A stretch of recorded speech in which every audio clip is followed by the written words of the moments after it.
It's time for an inside look at the most powerful motorsport on the planet. WFO Radio, NHRA Nitro. It's the most exciting sport on earth as far as I'm concerned. Take a walk through the Nitro pits as we go one-on-one with the stars of drag racing. Hi, I'm Courtney Forrest. I'm Tony Schumacher. Hey, you're with Matt Hagan. This is Ron Capps, Matt Hagan's personal friend. You're on WFO. Featuring the NHRA's Alan Reinhart. Our events are truly an experience. They're not just a spectator event. They are an experience. So get in, sit down, and hold on with host Joe Castello as he goes WFO. Thanks, brother. Always love being on WFO, baby. Nobody brings it to you better than you, brother. Now crank it up. It's time to go WFO. Here's your host, Joe Castello. What's up, NHRA fans? Welcome back to WFO Radio, NHRA Nitro. I'm Joe Castello, and a big week, as in we're clicking off another week to get closer to Pomona and the Lucas Oil Winter Nationals. Oh, yes. Got a big show for you this week. We're going to continue our parade of 2018 champions with Lucas Oil Super Comp World Champion Steve Williams going to be on the show. Going to catch up with Steve after his first World Championship. He's finished in the top 5 multiple times and finally breaks through for a championship. Also on the show, and he's going to be first up, we're going to hear from the new VP of Competition, Ned Walliser from Gainesville Raceway, an interview that I did at the end of last week where we're checking in on what was going on and the recipe and the entire project. We are going to get up to speed with the construction project at Gainesville Raceway as we get ready for the 50th Amalie Motor Oil NHRA Gator National. So it's going to be very exciting there. Going to build the hype for the new track surface out there at Gainesville Raceway. Going to be very, very cool. Talk about the news of the day. Of course, Alan Reinhart getting queued up just seconds away. But right now, I want to tell you about all the great sponsors that make it possible. Yes, the show relies on sponsorship. And you listeners out there, if you guys need what these guys got, well, hopefully you would get it from our sponsors, like CatspotLitter.com, of course, and Magic Dry. Scott Palmer was on last week, super excited. Magic Dry and CatspotLitter.com, both going to be out the car. The big announcement, he leaked to us, right? Did he leak it? It kind of happened simultaneously, where we now know that Magic Dry and Catspot going to sponsor some events this year. Magic Dry in Phoenix, Arizona. That's going to be very, very cool. Super excited about that. CatspotLitter.com. Rodax, coffeeandgrills.com. Marvin Rodak. This is gourmet coffee. This is not your average coffee. It's gourmet coffee. Hot sauce, spice rub, everything that's good. Grilling, and that's where you got to go. Rodax, coffeeandgrills.com. Frank Hawley's Drag Racing School. Frank Hawley's Drag Racing School is about to get much better, right? They're at Gainesville Raceway. Think about that. What a great benefit. FrankHawley.com, but the Dragster Adventure is something that I think you will really enjoy. And the best part about that is they go all around the country. They might be going near you. Go to FrankHawley.com. Samtech.edu, the School of Automotive Machinists and Technology. Brian Massengill, the Massengill family over there, training the next generation of machinists and CNC machinists and engine builders out there at samtech.edu. Very cool. Expanded campus down there in Houston. You got to check it out. Go to samtech.edu. Motorsportsguys.com. Terry McMillan's mail order venture. Get on there. Motorsportsguys.com, especially if you need some Amalie motor oil, because it's better than it has to be since 1903. That's motorsportsguys.com. Bookmark the website. Hangstafers Metalworking Lubricants on board with WFO Radio. Hangstafers. Got to check them out at PRI and SEMA and everything. It was pretty cool to see Hangstafers, PRI, not SEMA, rather. And happy to have them on board. HusseyPerformance.net, copper head gaskets. Hussey Performance on the side of Sean Bellamere's World Championship car. Hussey Performance making those quality copper head gaskets, best in the business. And, of course, Audible.com. Start your 30-day free trial. Audible.com/WFO Nitro audiobooks. Simple as that. You guys are the kind of people who like to listen for entertainment. So the folks at audible.com/WFO Nitro think you might be interested in their product as well. Our great sponsors who make it all possible. This show, WFO Radio, NHRA Nitro. And finally, a final plug. We want you to download the mobile app. It is free. Subscribe. If you've got an iPhone or an iOS device, you can go right into your podcast app or download our app and enable push notifications. Either way, we want you subscribed so you never miss a show. You'll get an alert each week. New WFO is available, and then you can listen whenever you want. And that's the whole point of audio entertainment. All right, time to get into it with the voice of the NHRA. He joins us now, Alan Reinhart. Alan, welcome back. Hey, Joe, great to be back. Is it time for Pomona yet? I'm ready. It is. It's time for Pomona. Let's go. Okay, so let's go to Pomona tomorrow and just get it over with. There it is. And next week on the show, you're going to be calling in from somewhere. We're not revealing it. Last week we teased it a little. We're teasing it a little bit more.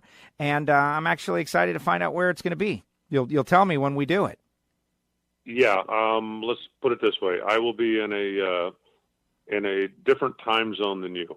Okay, that narrows it down a little bit. All right. He's not going to be Eastern time. No big deal. So that's something to tune in for next week, or log on or download or whatever you do.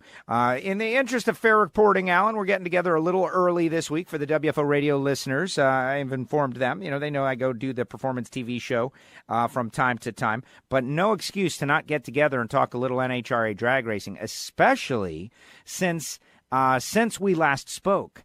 NHRA has announced their unfinished business Legends Tour competition that is going to be contested at the 50th Amalie Motor Oil NHRA Gator Nationals. Like, how cool is that? 8 legends battling it out. I'm a little hurt. I think it should have been Alan Reinhart presents unfinished business, because it was my idea. I'm not going to listen to it. It was my idea. Well, I think it's a great idea, and I can certify some of that to the audience. Not that it's not true, because I was listening to this conversation like percolating over weeks and months, and I did hear a lot of this. So Reinhardt's not making that part up. I think it's a terrific idea. And it started with Don Garlitz and Don Prudhomme when Don Prudhomme got his new Dodge Hellcat. And, Demon. Don Garlitz has got a hot rod Dodge. And it was like, hey, wouldn't it be something if? And that was kind of the start of it. And then it grew into, instead of just a match race, what if we, added this, added that, did something, and turned it into an 8-car show? But no, I think it's going to be great. You're going to have all the legends there. They all are still very highly competitive. And even though it's going to be fun, and I'm sure there'll be some charity stuff involved and some other things when it all shakes out.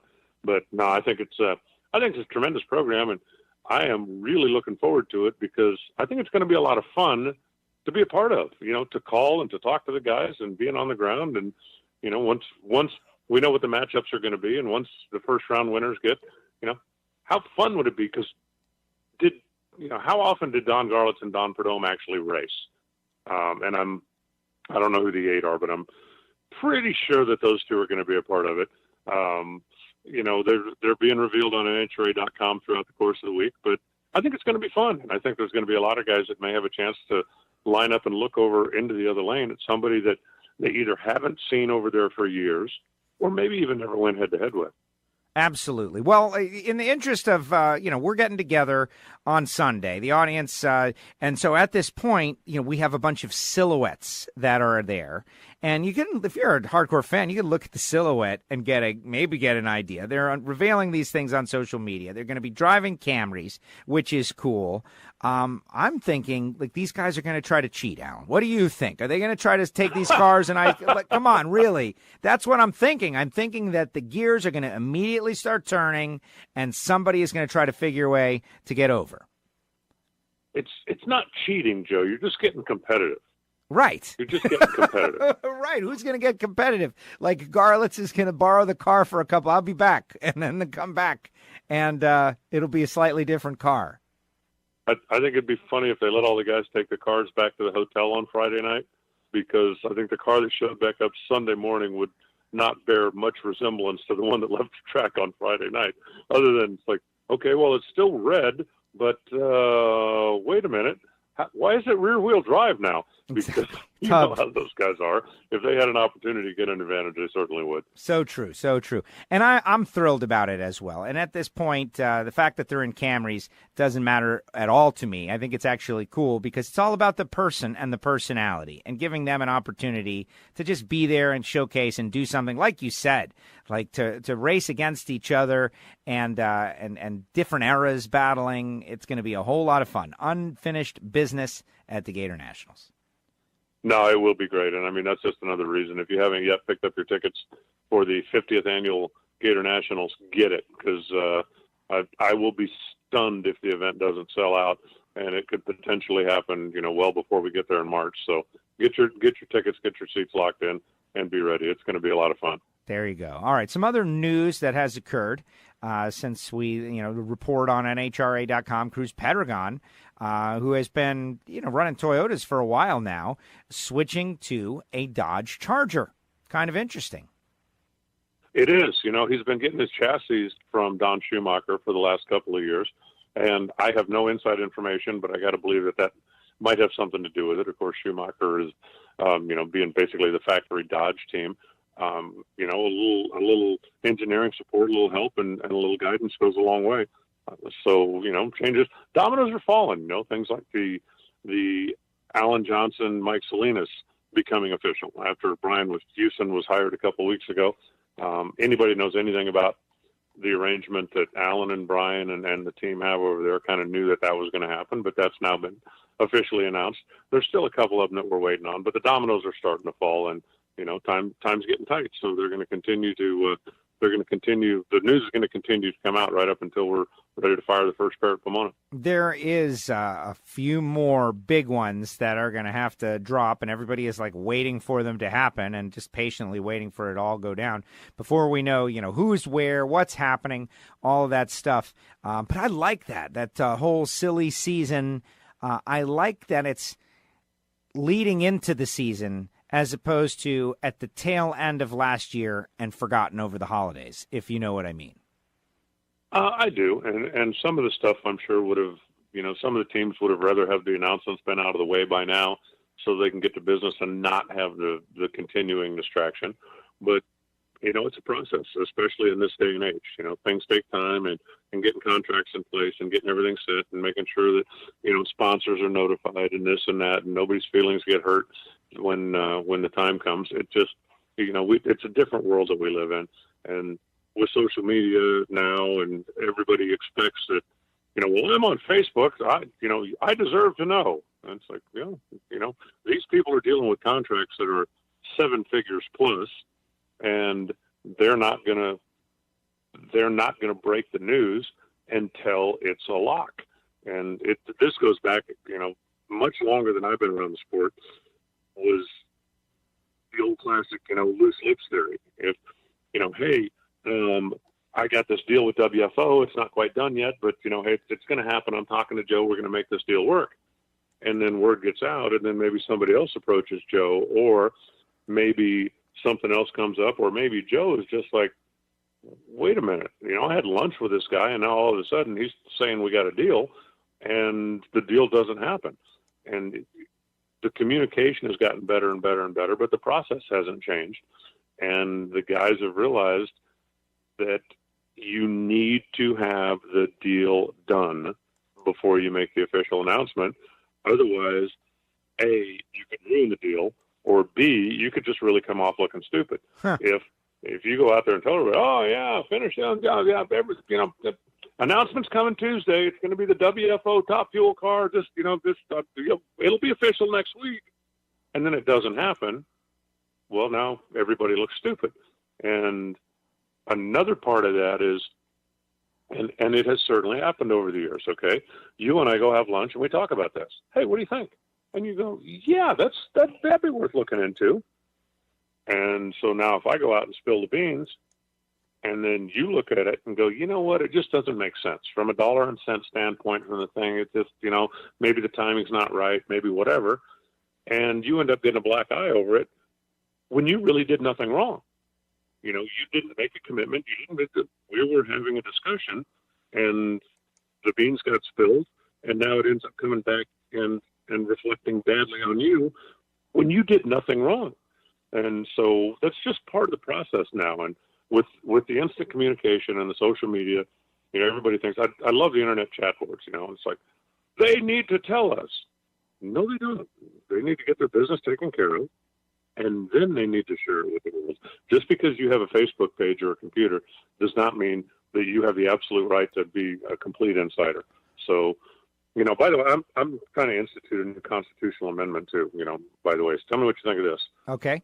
Everybody that goes on, whether it's social media, whether it's, having a beer in the bar, or whether it's whatever, and has, I have unnamed sources that tell me that this is going to happen. Okay, if you're getting inside information and you're not allowed to reveal your source, if your information is good, I get it.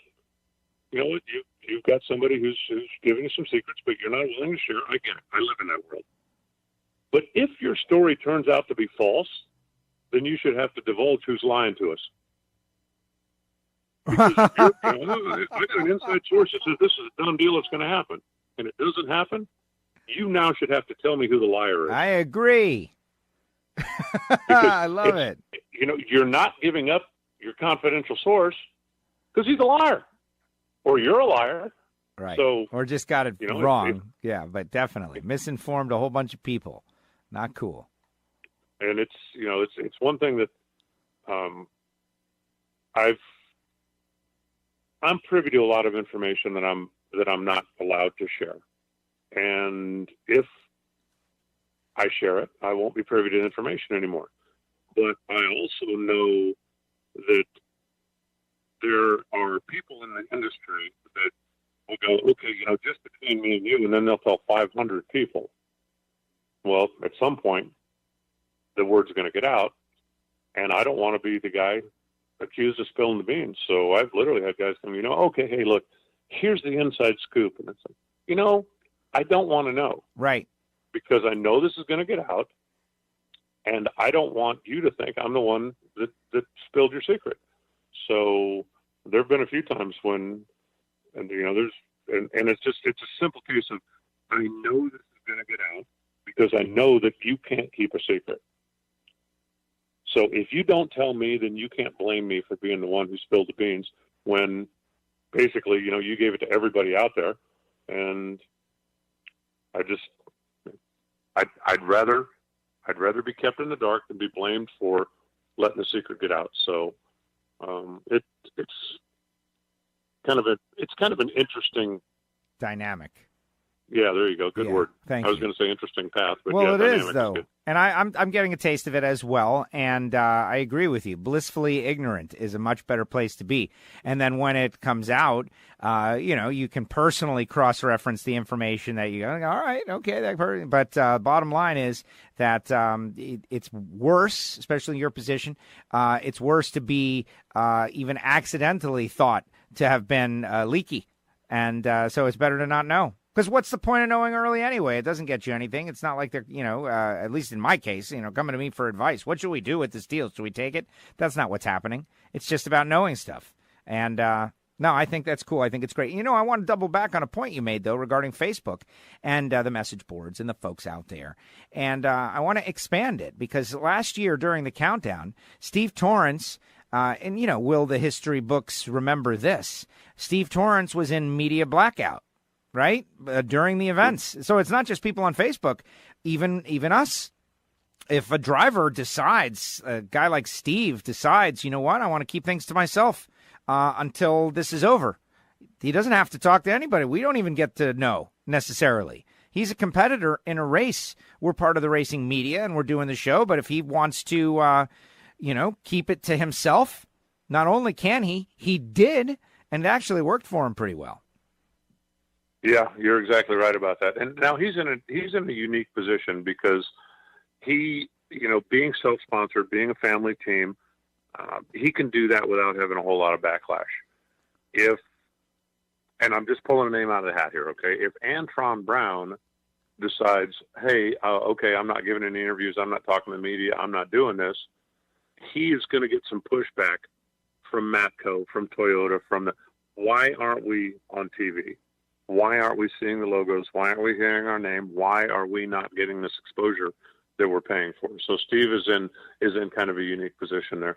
But no, I agree with that. And part of what Steve was doing was that he felt like he was getting, he was not being treated fairly with some of the interviews and some of the stuff, and that he was being shown in a bad light. And so he decided, you know what, I'm just not doing it.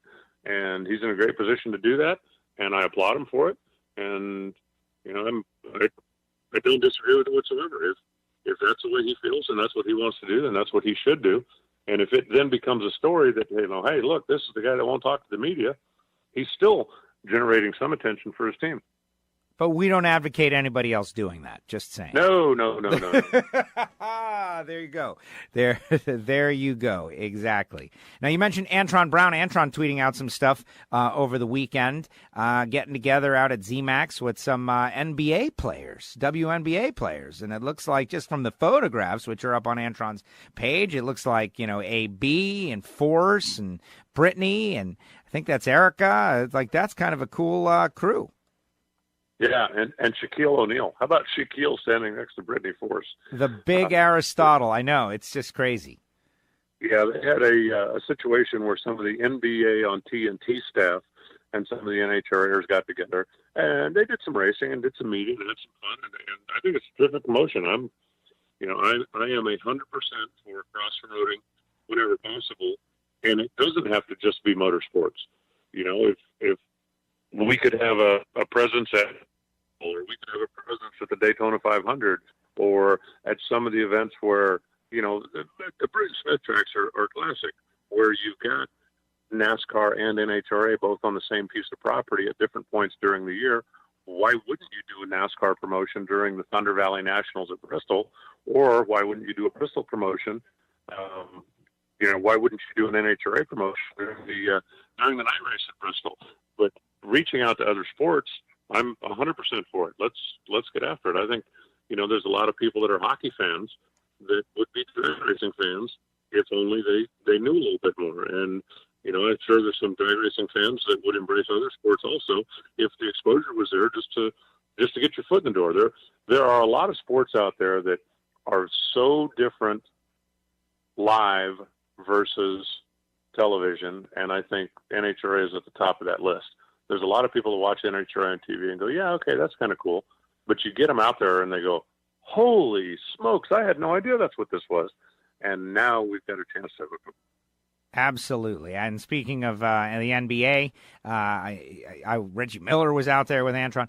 I was at the Miami Heat AAA Arena, and I got to see the Heat and the Grizzlies on Saturday, and I had a great time. It was, that's the thing. No, any one thing is enough. You got to have a nice balanced resume of fun stuff. And so if you love the NBA, you'll definitely love NHRA. And I had an off weekend, and I got to go see the Miami Heat, see Dwayne Wade before he retired, final season, and had a great time out there as well. Just a very cool weekend. Alan, listen, we're catching up a little bit early, but I know you're getting ready to head out somewhere, a mystery place. I can't wait to find out where it is on next week's show. Well, I'll put it to you this way. It's going to be a longer flight than if I was going from Phoenix to Boston. So okay. All right. So you've narrowed it down now. It's not Las Vegas, and it's not in the Eastern time zone. Yeah. But it's no, I'm looking forward to it. I'm going to go get a taste of racing on the other side of the world, so to speak. And I'll fill you next week. That'll give everybody an excuse to tune in and download again next Tuesday. There you go, Alan. Great job as usual. Thanks for making a little time a little early. Thanks, Joe. Always a pleasure. Enjoy your week, and I will talk to you next Tuesday. There he goes, the voice of the NHRA. Alan Reinhart joins us each week right here on WFO Radio. When we come back, we're going to hear from Ned Walliser, the new Vice President of Competition at NHRA. And this isn't going to be like a full-fledged bio piece. This is going to be, hey, what's up at Gainesville? And we'll have Ned on at another time in the future. Actually caught up with Ned at the end of last week. And so the reason I tell you that is because gives references to when it got all completed. And so it's been a little bit more than what he will say, but you're going to be interested in hearing about it. And then we'll hear from Steve Williams and then my time at the tail end of the show. But right now, I want to tell you about catspotlitter.com and, of course, Magic Dry. If you've got a cat, get Cat Spot. If you've got a shop or a business, Scott told us it's almost an industrial product, right, for large spills and gets everything, not just oil. Very cool. Magic Dry and catspotlitter.com. Check them out. And very cool that Magic Dry Organic Absorbent is going to assume the title sponsorship of the NHRA national event out there in Phoenix, Arizona. I think that is very, very cool. Magic Dry on board out there at Wild Horse Pass. And it's going to be called the 35th Annual Magic Dry Organic Absorbent NHRA Arizona Nationals. And the organic absorbent part, very important to Magic Dry. Go to catspotlitter.com. Check it all out. Magic Dry on board. Very, very cool. And we appreciate them helping out WFO Radio. All right. When we come back, we're going to throw it to an interview did early in the week or last week with Ned Walliser. And you're going to find out all about what's going on at Gainesville after this. This is WFO Radio.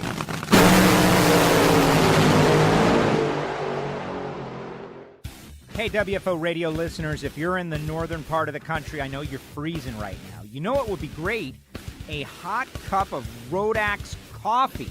Maybe a little hot sauce, a little spice rub for that food you're cooking in the oven. Check out RodaxCoffeeandGrills.com. They've got over 40 single original coffees to choose from, plus custom blends like Bang the Blower and WFO Radio. Their coffee represents the top 5% of coffee grown throughout the world, and it's all roasted fresh per order. They've got limited edition, seasonal, and rare micro lots. They've got exotics.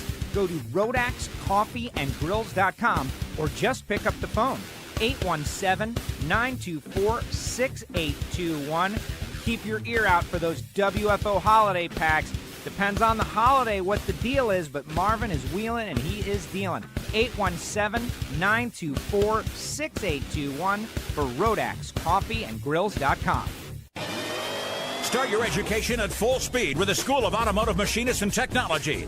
Accelerate your career as a high-performance engine builder with classroom instruction and practical hands-on experience in the lab, on the dyno, and at the track. In addition to the blockhead and CNC programs, SAM now offers motorsport, EFI tuning, and an Associates of Applied Science degree. And SAM is a military-friendly school, approved to train veterans and other eligible persons under the GI Bill. Start your education at full speed. Go to samtech.edu today. Hussey Performance Copper Head Gaskets. You got to call David directly. 724-318-8292. Hussey Performance Copper Head Gaskets for you engine builders out there. These guys are supporting WFO. Check them out. It is husseyperformance.net. Drag Racing Edge. That's the magazine. Subscribe online. Get the issues, $24.95. Keep up with your favorite sport, whether it be NHRA Mellow Yellow, Lucas Oil Series action. They cover drag radial. They cover it all. Drag Racing Edge magazine. Subscribe to WFO Radio on iTunes. Never miss a show. And don't forget to write a review. WFO.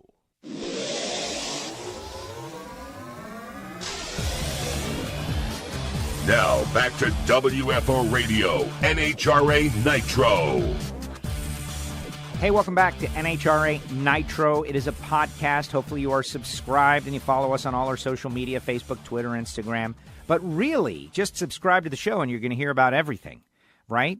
We use social media to promote the fact that we have got a podcast and to get the word out about our great sponsors.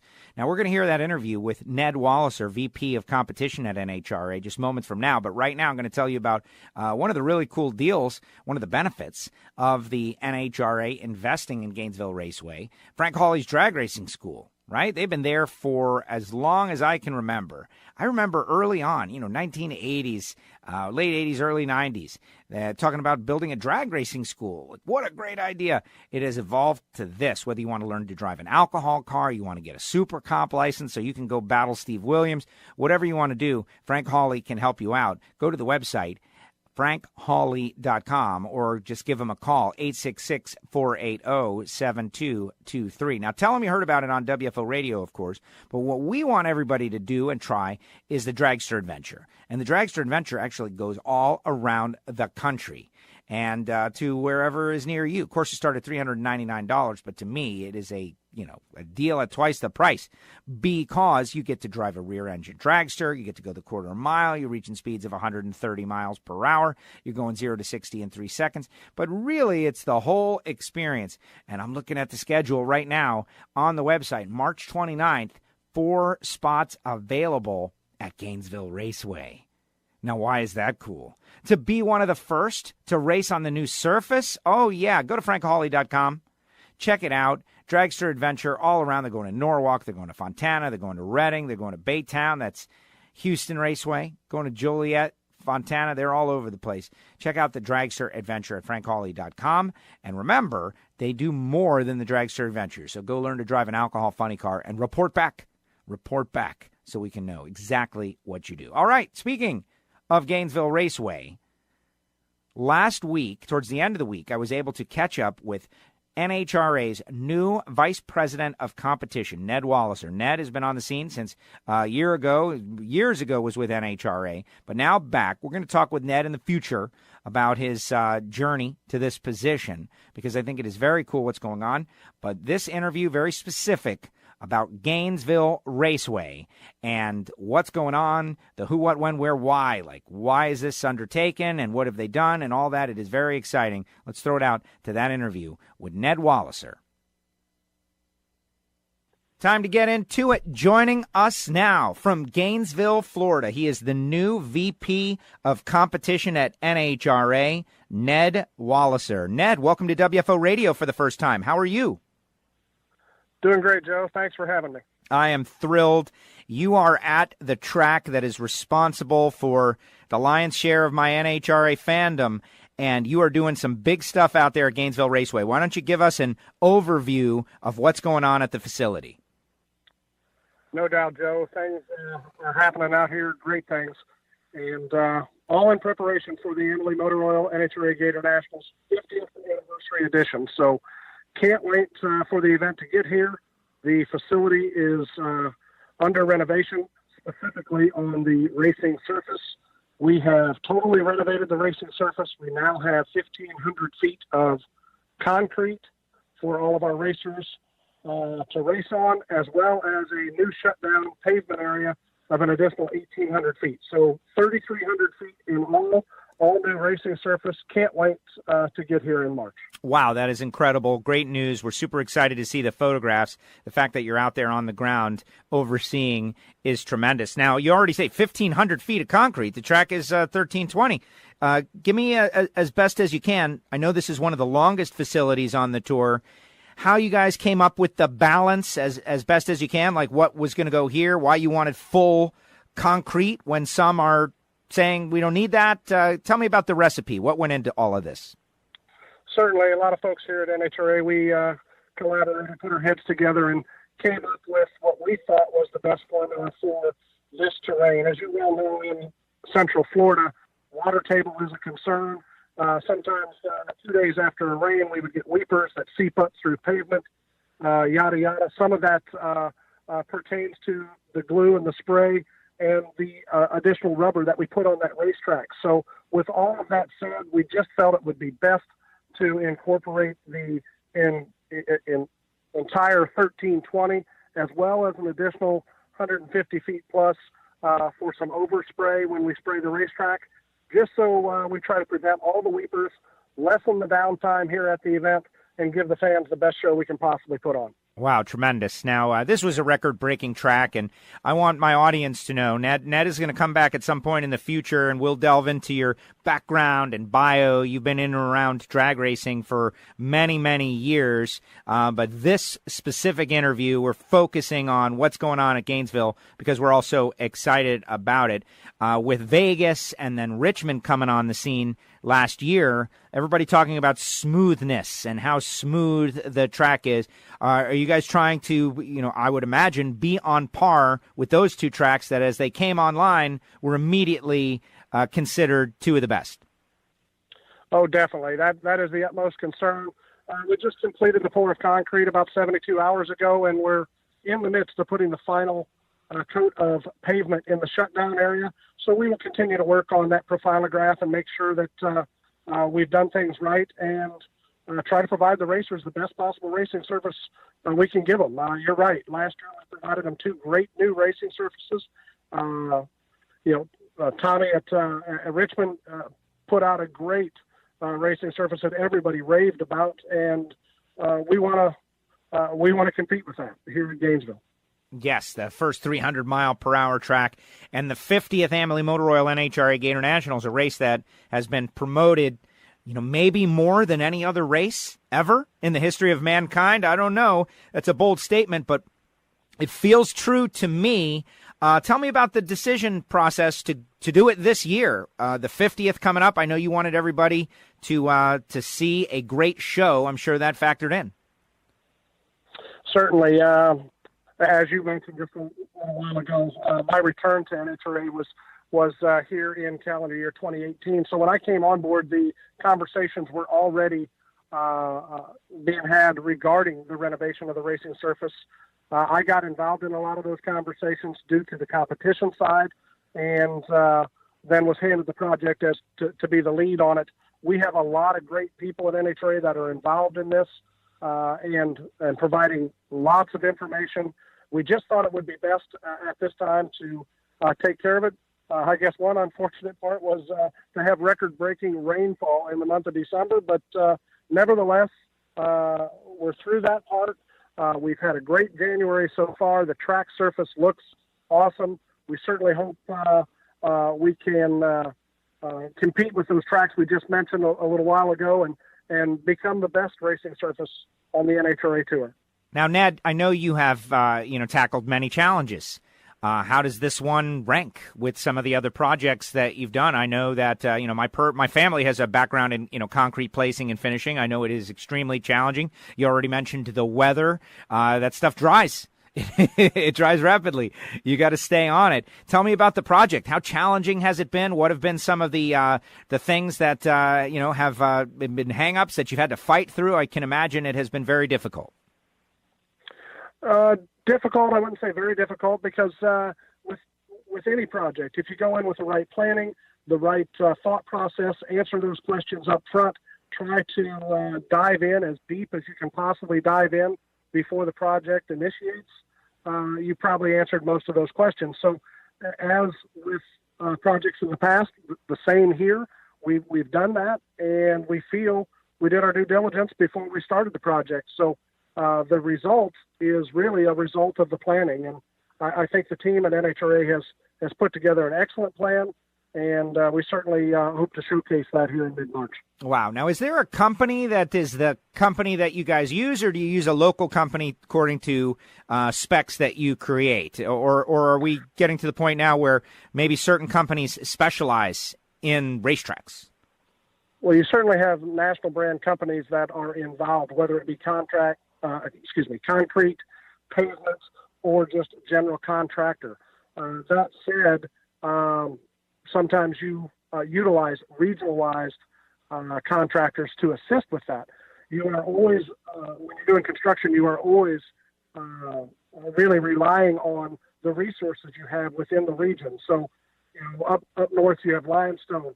Down south you have a little bit different aggregate. You're dealing with a lot of sand base. So there are some differences, but national brand companies that are involved in large concrete and large paving projects are of the utmost importance when you're doing something like this. When you guys announced internally, or when the word went out, did you get any calls from racers saying attaboy, or offering thoughts, advice, as racers tend to do? Certainly. You get lots of advice, and all of it is welcome. We just need to decipher what is best for the region. Like I said, at each race facility it differs. We would certainly differ with what we do here in Gainesville versus what we would do in, let's say, Reinhart, Minnesota, due to a freeze thaw. So when you look at all these things, you take all the advice you can.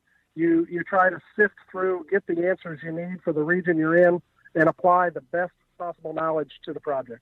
That is excellent. Now, Ned, I know you are out there on the site as we speak, working on things, and so I want to let you go get back to it because I intend to enjoy the Amalie Motor Oil NHRA Gator Nationals in March, the 50th ever. It'll be my 40th personally, and so the idea that we're going to have a surface that these crew chiefs are going to be able to get after it, I have no idea what's possible anymore. It's going to be great. I want to let you go and get you focused on finishing it up and bringing it home, but thank you so much for making the time for the WFO universe. We really appreciate it. Have a great day, Joe. Thanks for having me. NHRA's new VP of Competition, Ned Walliser, with us here on WFO Radio from on location at Gainesville Raceway. The end of last week. I believe the interview was done on Thursday. You might be wondering, like, well, why would you do that? And the answer is, on this particular week, I have to head to Johnson City, Tennessee for some taping sessions of Performance TV, which many of you may or may not know that 8:30 a.m. Sunday morning, Motor Trend Network, formerly Velocity, now Motor Trend, there's a show called Performance TV with top dragster racer Kathy Fisher and myself. And you may not, we're in a garage, we're putting parts, we're checking out parts, pieces, and products in the racing world. Also entrepreneurship in the automotive industry. It is very cool. It is a lot of fun. I have a good time, but it's in Johnson City. It's where the taping goes down, where it is freezing cold. And so this week's NHRA Nitro has to be a little time shifted. But the good news is, we've still got Steve Williams, we got My Time, we've got it all. And Ned basically did whatever he had to do to get us up to speed, which we greatly appreciate him doing that. And I'm super stoked about what's going on out there at Gainesville Raceway. Very fired up about that. Also fired up about motorsportsguys.com. Yes, open a browser. First of all, Amalie Motor Oil, the new Pro Racing 70 oil with Molly that's used by so many professional drag racers, including Terry McMillan, the U.S. Nationals winner. It helps save bearings and crankshafts. It provides more compression for better ring seal and less fuel in your oil. Also helps for a larger tuning curve for those drop cylinder moments. You can get 70, you can get 2050, you can get 1030, you can get 520, all at motorsportsguys.com. Not only that, but they have filters. They have everything you need, whether it be Wolf's Head lubricants and Molly filters, whether it be K&N filters, speaking of Steve Williams, who's coming up later on in the show, All-Star Performance Racing and high-performance parts from Motor State Distributing and Lane Automotive. Plus, the Vegas Win Tribute hat is still out there if you want a free hat. Order something from motorsportsguys.com, add the Vegas Win Tribute hat, and add the promo code WFO at checkout, and they're going to zero out the hat. The hat's going to be free. Why wouldn't you do it? Your next oil change or whatever you need, go to motorsportsguys.com, especially if you need some of that Amalie Motor Oil, better than it has to be since 1903. Oh, yes. Oh, yes. You know, speaking of the Gator Nationals, we spent, I'd call it the entire 2018 season preparing for this event, and so much going on. You hear Ned. Ned is like they are going full throttle out there a week ago and trying to get everything absolutely perfect at this facility. And Gainesville Raceway is one of the facilities that NHRA owns, as he mentioned, but it was the initial introduction to NHRA Mellow Yellow drag racing. Right? And back in the day, it was Winston drag racing. Everybody knows. And I'm thrilled that we're, evolving on that front. But as a small child walking through the gate, like I got so many memories, but walking through the gate, the first time I ever went through, and I still remember it, Pro Stock was in the lanes. And I'm there with my father, and I'm 8, right? I'm 7, I'm 8, like that, because it's 1980. So let's call it 7 and change. And the way you walked in was very similar to the way it is now, except a little over, more towards the lanes, right? And walked right in and saw Dino Don Nicholson, saw Frank Iaconio. Pro Stock was in the lanes the first time we walked in. How perfect is that? And to hear the excitement in my father's voice about seeing all these characters right? These characters that he knew about and read about and had seen in the past. Now we're at an NHRA national event. And I remember the whole explanation of what is this, Dad? I was a little kid and fell in love with the sport. And we went back in 81, 82, 83, 84, all the way back. And there's stories, different crazy things that happened. I guess it was it Bob Gottschalk? Big fire. Just so many things. John Force, when he drove that other citrus soda car on fire, that was made a big deal on American Sports Cavalcade. Force is like, it saved me. The drama of the sport years ago.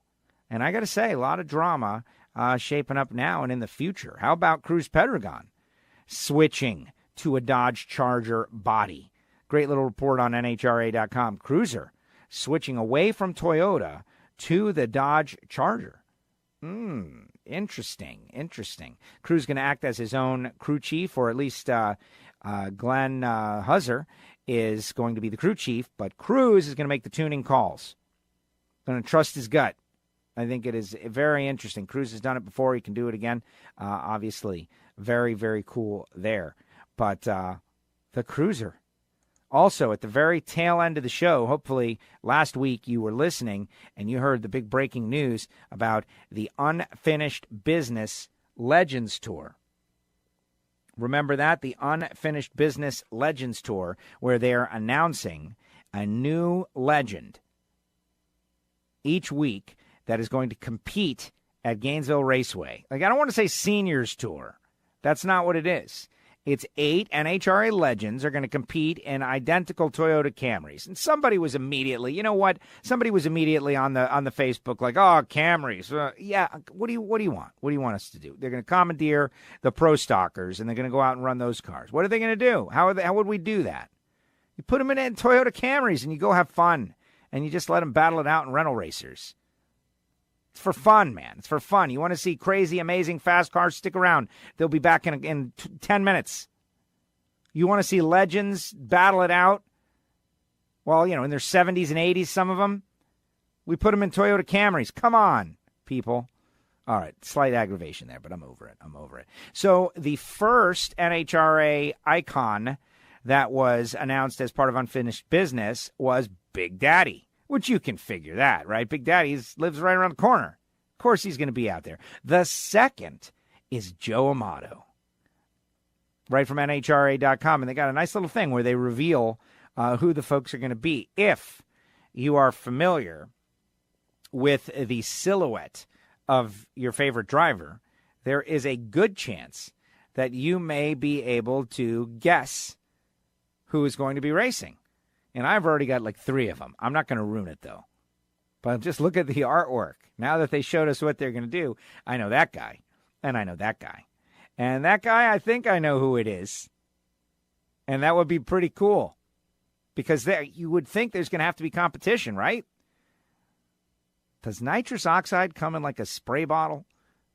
Just like a spray can? Are these guys going to cheat? How are they going to stop it? That's that's something I don't know if anybody's thought of. The remaining 6 legends. The second one is Joe Amato. So we've got Big Daddy on Garlic, Joe Amato, and the remaining 6 NHRA legends will be revealed via social media in the weeks leading up to the Gator Nationals. A new driver will be released twice a week each week until January 31st. There it is. Glenn Cromwell says we are all excited to see the NHRA legends go head-to-head in heated competition. We've been celebrating these icons of the sport for the last year leading up to the Gator Nationals. This is a once-in-a-lifetime opportunity to see them on the track. I agree. And there are still tickets available. You need to do it. Make it a priority. I had a friend of mine. He's like, I don't know. It's like, you got to make it a priority, man. Got to get your tickets. You got to be there for this event. Great stuff. All right.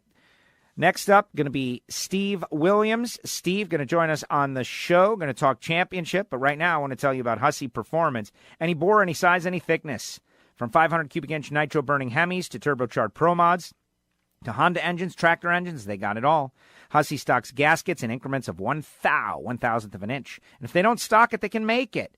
This allows racers to get the exact compression ratio they're going for. Give him a call. David Allen is waiting right now, staring at his phone. 724-318-8292, or go to husseyperformance.net. That's 724-318-8292. David personally inspects every single gasket that they ship and sends it out. One more thing, everything is made in America, including all their machines. That's how they get it right. That, and they know where and how to buy copper at the tightest possible tolerances. 40 years in the business. How could they not? 724-318-8292 for husseyperformance.net. When we return, Steve Williams in our 2018 Parade of Champions. It ain't just wide open, it's WFO.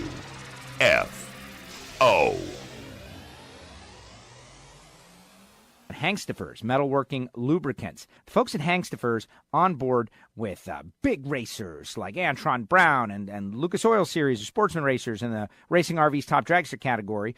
And their number one goal at Hangstafers is to increase the productivity in the shop. Metalworking lubricants, coolants, all kinds of stuff. You got to go to the website and check them out. And so go to hangstafers.com to find out more information.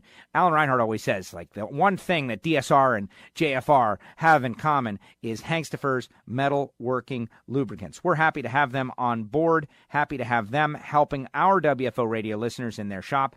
Hangstafers metalworking lubricants, trying to make you a little more efficient in the shop.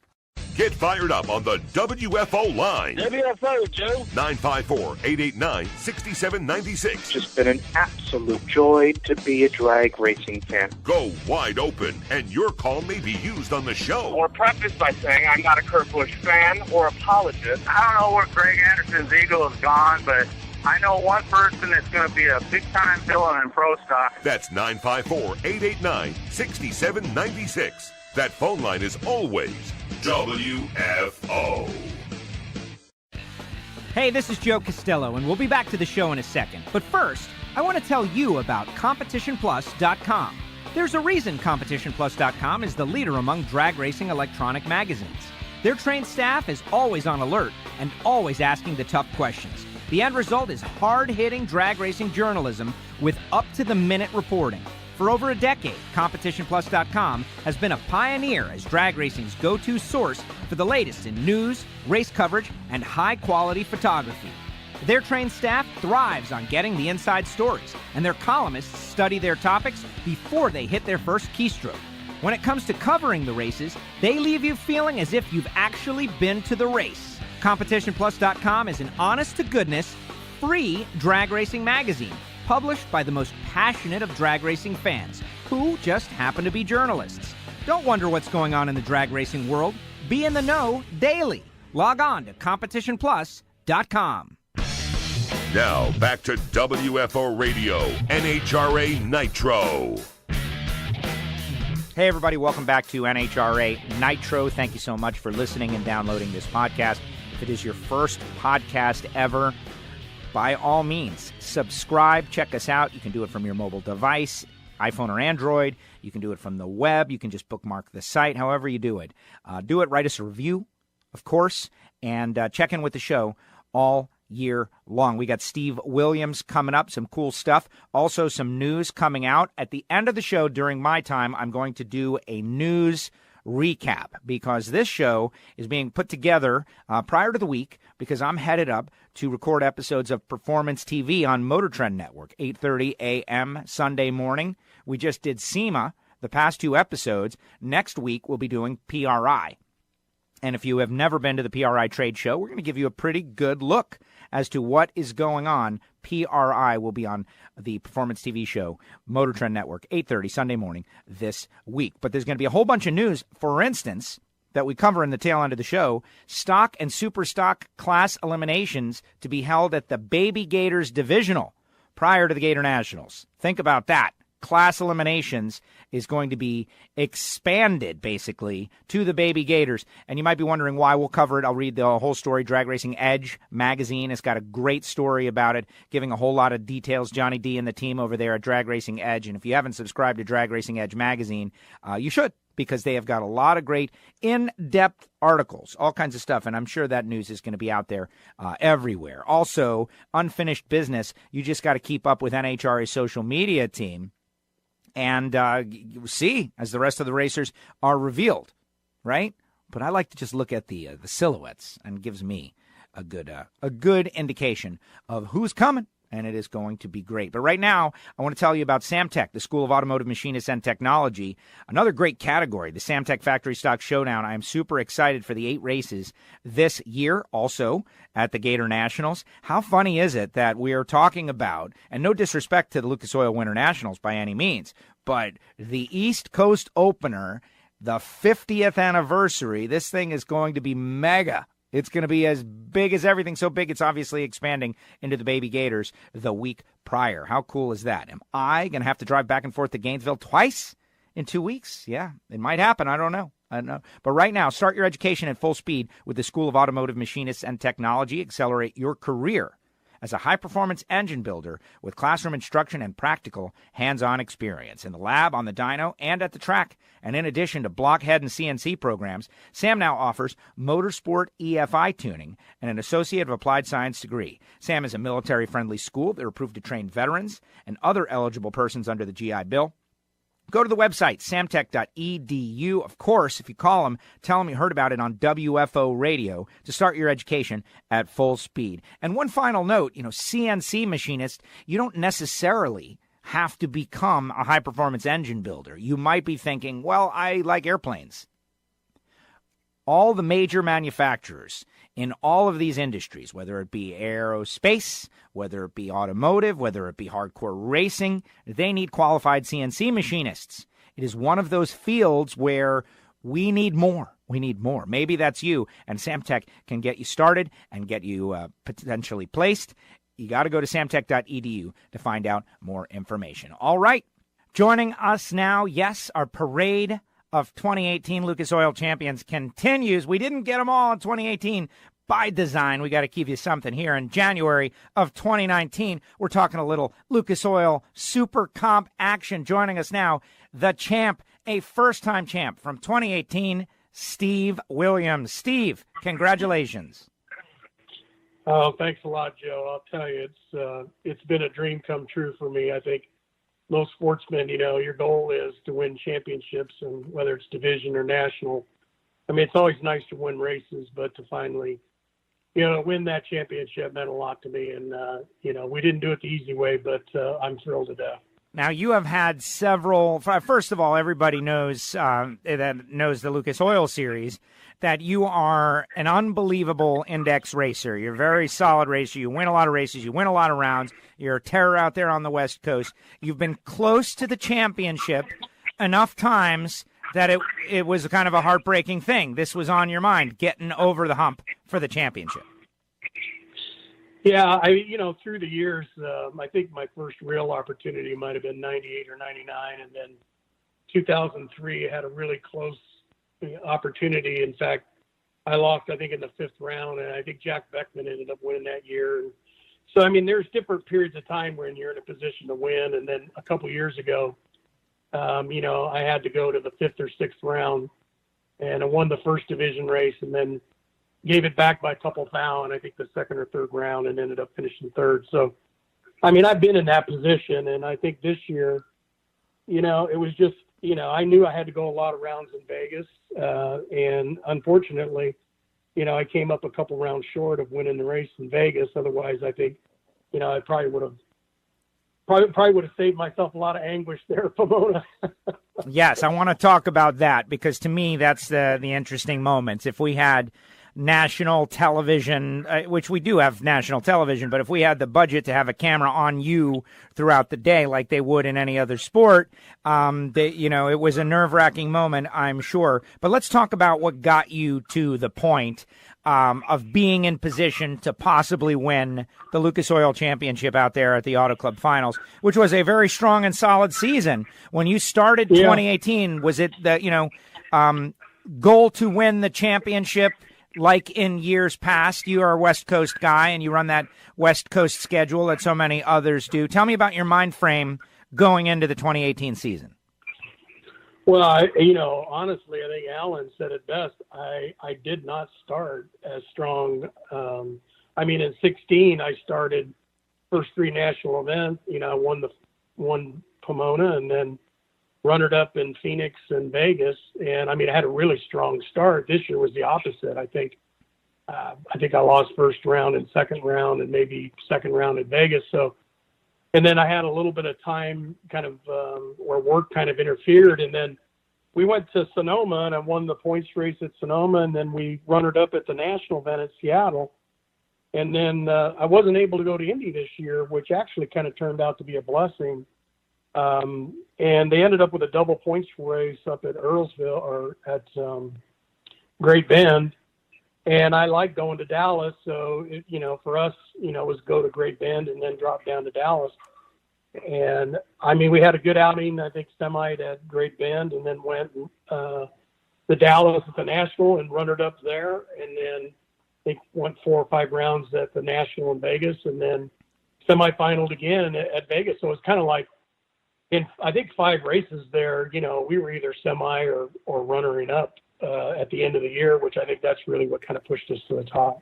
So then let's move to the Auto Club Finals, and Mark Graham has got a shot, and it's a long shot, but he's got a shot, and he's doing it, and it's going, and it's happening, and he's going through the days, winning first round, second round. How are you handling it? It's a tough situation not being in control. Yeah, both Mark and Bradley had shots there, and I think Bradley lost early, and then, Mark was driving well, and you could just see that, his car is fairly similar to my car. It's a pretty fast car, and he'd not been at Pomona before, so honestly, my hat's off to him to show up at a brand new racetrack he'd never raced at, and start going rounds and know that you have to go to the final. Kind of the same predicament I was in the division race the week before. And, and by strange coincidence, I raced Tony Elm first round and he packaged me out. I think he was, 006, 91 and some change on the brakes.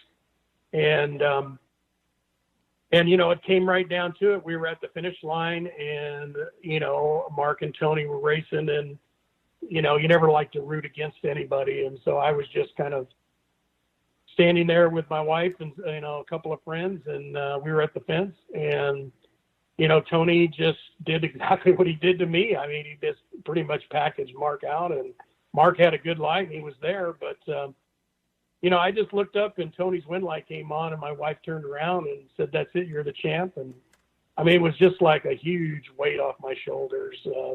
Because all weekend, you're just standing around waiting. You feel so helpless. And, I went over and met Tony for the first time. And, great guy. And, he had a great day. And, I think he runnered up. I was kind of hoping he'd win the race because, he certainly drove well enough that weekend. But it was surreal. And then, of course, you're panicking because the very next day you've got to be at the banquet. So I had to go get a tuxedo, and my wife and daughter had to get dresses. None of us prepared for it because you don't want to jinx yourself. Right. Right. So true, Steve. So true. Now, speaking of that, I want to hear about, you're standing down there on the finish line and, being at a race is fun. You got all this pressure on you, but how are the other racers treating you knowing that you've got this on your head? There's right at the end of Pomona, there's kind of the racers grandstands and, all the people that have stuck around and lost and whatnot, all the people I've raced with for years are there. And I kind of felt like the field goal kicker at the end of the day, when they know it's coming down to that last kick, because I was standing at the fence and nobody would come and talk to me. They knew that there was a lot on the line. And, honestly, the cool part was after my wife jumped in my arms and hugged me, we're happy. I turned around and, the very first person, coming out of the stands and a lot of the guys that I raced with, people like, Rick Beckstrom and Larry Scarth. But the very first guy, Chad Langdon, who's got is struggling with a health issue right now. He's the very first one to give me a big hug. And, it's just kind of neat, all the guys that you race with and compete with. And next thing you know, there's about 20 or 30 of us there kind of having a little separate celebration. And it was really special because it kind of shows you, the guys have a lot of respect for that I have a lot of respect for. And they knew how much it meant to me. So it was kind of extra special. Got to celebrate it with, the guys I've raced with for 20 years. And we've butt heads on the racetrack, but we're good friends also, once we get off the track. That is But awesome. Honestly, I'll tell you, Joe, I've had such great friends like, Mike Ferderer through the years. He's been a great friend of mine, and Tommy Phillips. And, but in this case, Gary Stinnett, who was on the phone when we were in Vegas, he's won championships, and he basically said, Williams, you've been here before. Why don't you just get it done, And he kind of gave me encouragement through the weekend, would call me in between rounds. So it's pretty special to have friends that support you. And, I'm sure everybody that's listening knows what I'm talking about. I mean, the sport has a strange way of giving back. It gives you friendships that last a lifetime. So that is awesome. And yeah, Gary, he's been there before himself and great success. And it's just funny to hear you talk about like this little friend group you got, and they're all like great racers, Ferderer and others.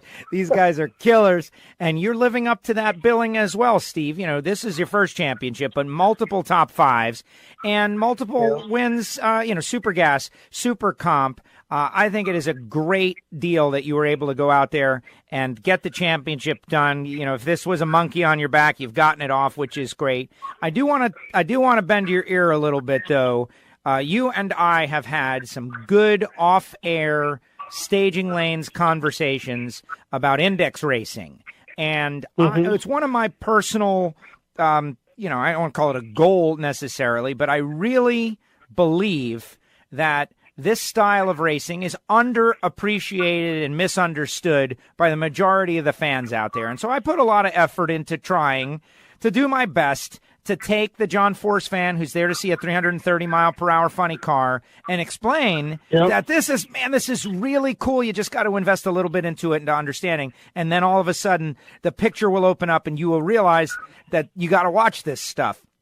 And you have made some really good points over the years, like this is not – you're not necessarily doing this because you couldn't be running Comp Eliminator or Pro Stock. You're doing this because it is one of the most challenging motorsports on the planet. Yeah, I mean, there is no doubt.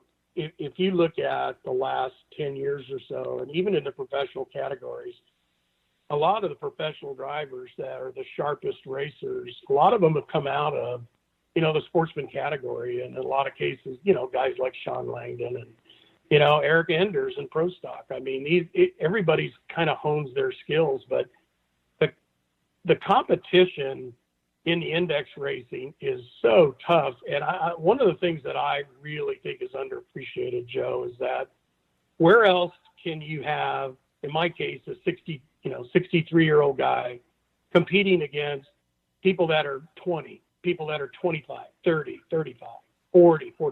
In other words, you can still be competitive. And of course, in this case, win the world championship at any age if you keep your skills up. And it's the type of racing that you just don't see that. You certainly don't see it in stick and ball sports, and you don't see it, in other forms of motorsports. Usually they end up like in the silver hair category. So I think that goes unnoticed. And then second of all, you can compete with, I've been packaged up by cars that run 890 at 140 miles an hour, and I've been beat by cars that run 890 at 190. And so there's room for everybody. There's all different styles. I don't think most fans really realize it's almost a Texas Hold'em style of racing. And it is clearly about reaction time and consistency on the starting line, but it's being able to dial specific types of whether you're holding 700s or 5 or 300s or 2, or whether you're dialing honest. And so once you really kind of study the index racing, it takes on a whole new flavor. You mentioned Texas Hold'em, and I have, we all have little projects that we work on in our mind that may or may not ever happen. And I pitched it to a couple of people, but I always thought if a bunch of guys and girls sitting around a table looking at cards can somehow be made interesting, this style of racing should definitely be able to be made interesting. And so what is the component that allowed cards to be interesting? And the answer is we revealed what their hands are to the television audience. And then it's like, oh, this guy's got nothing, and he's trying to go against somebody who's got something, and can he bluff him, and what's he going to do, and what's going to happen? And and I always thought that if we did a TV show with like post-production with in-car cameras that showed you what was happening as the cars were going down the racetrack, and Steve's 00, and this guy's 20, and so he's going to catch him, I think we could show a whole nother side of the sport. I know that would take budget and be a great challenge and require production and all of that, but there is something there with this style of racing. We just got to uncover it. I couldn't agree with you more. I mean, if the fans could actually see inside the cars, I mean, it's pretty amazing. When you think about it, sometimes you're taking the stripe by 4 or 5 thousandths of a second, the last 100 feet of the racetrack, and then there's times where, you're showing that you're taking the stripe, and at the last second, you move backwards and get behind your competition, and they don't react. And because of various things that you learn through the years that you're breaking out. And, so, I mean, if they actually could see what happens down there, I think it'd be a lot more entertaining for them. I think that the art is probably not well understood by, the more casual drag racing fan. Yeah, with a definite understatement there, but we're working hard, and I appreciate you giving me pointers and just things to talk about, over the course of a season to try. If we can get 5 people more interested at every event, man, that's a good thing to come down to see the cars to understand what a big deal is. It. Let me ask you, Steve. People hear 4,000, 5,000. So when you are going out there and you've got a better light, or you feel like you've got a better light, and you're going to take the stripe, but you want to make it tight. How tight can you make it in terms of time on a consistent basis? Like, what is is it 5 thou? Is it 3 thou? Is it a hundredth? Is there a number that is your number you feel comfortable taking, and that you can put it on this number on a regular basis? It's, for me personally, it's about 7 or 8 thou. I could take 3 or 4 thou, and so can a lot of other guys, but when you do that, you will give it back once in a while at the worst possible time by a couple thou. So there's just times where usually if you, for me personally, if I try to set up 7 or 8 thousandths, if I make it a little too close, I'm still going to be 3 or 4 thousandths in front. So, you're down there trying to take, somewhere close to about, 12 to 14 inches in that range. Yeah. And, you're going 190. So, and sometimes the guy you're racing is, you don't know, that's why it's so important to know the speed of everybody that you race, because, obviously if they're going 160, that's like trying to stop with your front end in front of somebody by 12 inches when you're going 30 miles an hour to dead stop. Right. So it's a lot, it gets a little bit easier if a car is running 180, 185 and you're running 190. And then it also depends on, a lot of times most people won't give you a clean wheel. So right about the time that you are trying to take the stripe, they're squeezing the brake pedal, which makes it harder. And, you can end up taking, more than you want and break out. So it's, there's a lot of gamesmanship, as I'm sure, as you know. And I think I would say that for fans, standing down at the finish line sometime right at the stripe and just watch the Super Series categories, you'll be amazed at some of the cars that run 185 or 90, but they're taking the wind light going 155 or 160, which they're killing 25, 30 miles an hour the last, 100 feet of the racetrack. And then you've got guys, and I'm looking at the points right now, and it's just, I'm marveling at the top 6 in points separated by 40 points. Don Nichols, Coy Collier, Mark Graham, Mike Robolato, Chris Gerritsen. You got Gerritsen doing the reverse throttle stop thing. So you just don't know what you're going to get. You got to be very flexible. Yeah. And I mean, Don, and I misspoke earlier, but it was Don Nichols and both Mark Graham. Neither one of them had been at Pomona, and both had a really good chance at the championship. And, at the beginning of the race, I went over to them and just shook their hand and said, hey, good luck. And, let's just see how the cards play out. And I think, both of them realized, Pomona's a little bit shorter racetrack. So, when you get to the finish line, you got to pay attention because that finish line comes up fast. So, but, those guys, just think about it. You race all year long and, championships decided on the very last, one round decides the championship at the last race of the year. That tells you how close it all is. And I think when it all came down to it, it was just my year and it worked out. And, those guys are both great. Everybody that finishes, in the top 50 even on any given year. I think last year I probably finished,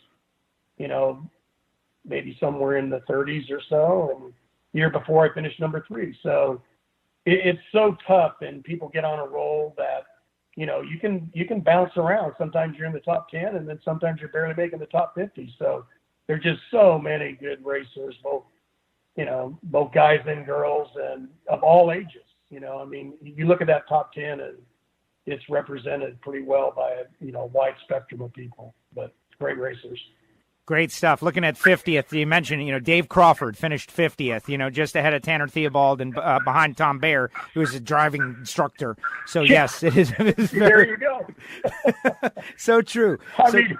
It's unbelievable, and I laugh about it because, if people really understood the degree of skill that it takes, in these categories, to your point, and, in these cars, just because you have a fast car doesn't mean it, it makes it easy. They have a mind of their own. Every car has its own, it's kind of a little DNA, right? And while it might be faster, it has some inconsistencies and some challenges in some other areas that cars that run 170 don't have. And so it all kind of washes out in the end, but, ultimately it's, it's the person behind the wheel that makes or breaks either winning races or championships. Yeah, so true. And it can't be lost that you guys are going 180 to 190 miles per hour, some of you. And that is fast, even in our modern world where, we got pro mod cars and we got these amazing cars that are doing amazing things. There's no circumstance where 180 miles per hour is slow and manageable. And the idea you're trying to cut it down to a couple of 12 inches at 180 is unbelievable. Yeah. Steve, congratulations on your championship. Now, earlier this year, we had a conversation on the return road. I believe it was when Rampy won his 100th victory, David Rampy, if I am correct. Am I correct about that? That's correct. What were you going what were you going to say about David Rampy? Tell us what Steve Williams, Lucas Oil's Super Comp world champion, but also friend of the sport with K&N, so many great things, so many racers over the years, sponsored by K&N. The audience needs to know we were going to do something. Steve was going to say a few words about David's victory, and then all the time basically got removed because of some things behind the scenes. We had to go with the final rounds, and we didn't get to do it. I wanted to know what you were going to say about David because I am, just blown away by the guys, how humble he is with the amount of skill, talent, and ability he has, and the guy's a juggernaut. He's one of the greatest of all time. We saw his amazing milestone, and what do you think? First of all, I got a chance to be there, while you were interviewing David, and I know him really well, and of course raced against him 20 years ago when he was racing in the super categories. I've raced against him in both Super Comp and Super Gas, and you're right. You cannot get a more humble guy when you think about all that he's accomplished. And the fact is, he is just a great friend, but an unbelievable racer. And I think it was just pretty special. First of all, I'm excited because I've won the championship, but to get to see him win, that 100th race and to be there on the return line, that was just awesome. And it wouldn't happen without K&N. Obviously, the company has been a big part of my life for, pretty close to 25 years. And I can't say enough. It's a company that invests back into the sports. not only at the professional level. I mean, we've certainly supported Pro Stock through the years, but at the sportsman level, I mean, we sponsored, David Rampey, sponsored Fletcher, Mike Furter, the list goes on, Tommy Phillips, there are, Gary Stinnett, and then of course the contingency program. I'm a big supporter of NHRA's contingency program, and so is K&N. And I think that to be able to be in a position, what I would have said, I would have thanked all the fans because, of course, it's my home racetrack. I finally got over the hump. You were there when I won Pomona, which was kind of we'd won it at racetracks and other places, but for some reason Pomona escaped me. And then, to be able to get Pomona 3 times in a row was pretty special also. And so in front of those fans, I think I would have just thanked them for, the support through the years and support of K&N and, my wife and, of course, Travis and everybody that helps me. I wouldn't be able to race if it wasn't for somebody taking my stuff to the races with, full-time job. And I haven't, I've driven my own stuff too. So it's not like it's always been like that. So that's probably, I think, more gratitude and being thankful for the opportunity I've been given, not only by the company, but been blessed to have a lot of good friends and people helping me go racing. That's what I would have said. Well, that is great. And fortunately, we here are able to create our own time on WFO to go back and, different audience, different place, different time. But the sentiment, I wanted to get it eventually, and we did. So thank you for that. Thank you for that. Especially my wife and daughter, as you know, my wife, Janet, but Shelby, she turned 16 in February, and we've already got a stock eliminator car, and she's going to start bracket racing. So she was in the juniors, and I wasn't sure she was going to take it up. But about 6 months ago, when she started wanting to go back to the races, and she's like, Dad, I really would like to race, but I want to race a real car. So she's going to be racing a stock eliminator car here probably real soon in the next year. So I think it's a Williams tradition. I think we're stuck in drag racing for a while. So hopefully you'll get to talk to me more, and maybe next time will be my daughter's first win. There you go. Now, well, thank goodness for that, though. Thank goodness for that, because, look, in the end, the cars are cool, and they're really amazing machines, but it is this weird community of people that are, driven, hardworking, talented, and a little crazy in many ways, all coming together around the country in their own divisions, in their own tracks, even the bracket racers that are part of it all, the car people that make it what it is. And so, yes, we need young people, we need fresh blood, we need new ideas, new people, new personalities, and you're doing your part. That's awesome. No, it is a great sport. That is a fact. Steve, I want to wish you congratulations. Thank you for being part of our WFO Radio Parade of Champions, your 2018 Lucas Oil Series Championship. Sometimes they come in bunches, Steve. You never know. Get out there again. 2019. What's your plan? What's your schedule? Same as last year? Start off and just hammer down. Yeah, it is. We'll start out at Pomona and Phoenix and Vegas. And, honestly, I've got a really good super gas car, and there's been times where I've been close and in that car also. So it wouldn't surprise me if we have a good, strong year in super gas or in super comp again. But the cars are good, and I feel like I'm still driving well. So, yeah, I'm excited about 2019. Now, it was great talking to you. Now, real final thought. I remember you took order of a new car, but then didn't run it. Are you going to? Are you going to swap out? What are you going to do with this championship car? What's up with that? I have it. I am running that. I always like to get a car completely finished and go to the racetrack and test it. And it's kind of like I guess maybe everybody has that favorite fishing rod or favorite set of golf clubs, and I never like to just sell a car and then get into a brand new car without having driven it. So I've tested the brand new Miller car, and it's an awesome car. And so I expect to be driving it at Pomona this year. So, yep, I'll have a brand new car. Wow. And the same motor, trans, and everything. But, it took me a little longer than normal. Work-wise, I've been kind of busy. But we finally got it done, and it looks great. And I'm anxious to give it a whirl. There you go. And then the championship car is sitting back there in the shop going, hey, man, what did I do? That's it. It is definitely sitting there, but I've sat and driven, and I haven't gone down the racetrack yet, but very comfortable in the new Miller car, and those guys do great work, and I'm very pleased with it. So I expect that I'll be retiring the championship car.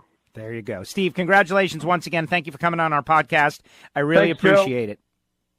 I really appreciate it. Thank you. Thanks, Steve. Steve Williams with us here on WFO Radio NHRA Nitro, the WFO podcast for short. And thanks to Steve for coming on the show. How about he's standing on the finish line just watching the racing, and the guy that beat him is the guy that makes him the championship, Tony Helms. Those are the stories. Those are the stories. And I referenced in the interview, I'm talking to Steve, and I'm thinking to myself, right, the camera, like in this, we have so many stories is what I'm getting at.